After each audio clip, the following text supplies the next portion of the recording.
Isang gabi, umuwi na sa kanila ang girlfriend ko. Naiwan akong mag-isa sa kwarto.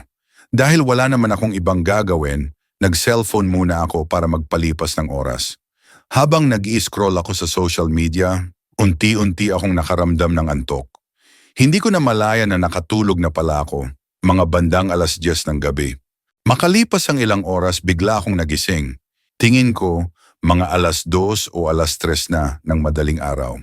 Ramdam ko nagising ang isip ko, pero ang katawan ko, hindi ko magalaw. Para akong nakahiga pero parang naparalisa.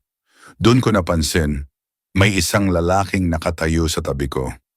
Maitim siya, matangkad at wala siyang ulo.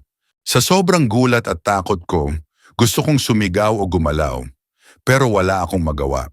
Alam ko sa isip ko na binabangungot ako, pero kahit anong pilit ko, hindi ko maigalaw kahit isang daliri. Ang tanging nagagawa ko lang ay magdasal sa isip ko, umaasang magising ako sa kinatatakutan kong panaginip.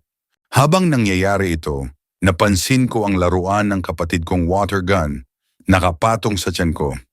Doon ako lalo nagtaka. Paanong nandun yon? Sinubukan kong abutin yon at sa hindi ko maipaliwanag na paraan, naabot ko ito. Pagkakuha ko sa water gun, bigla akong nagising. Pawis na pawis ako at mabilis ang tibok ng puso ko.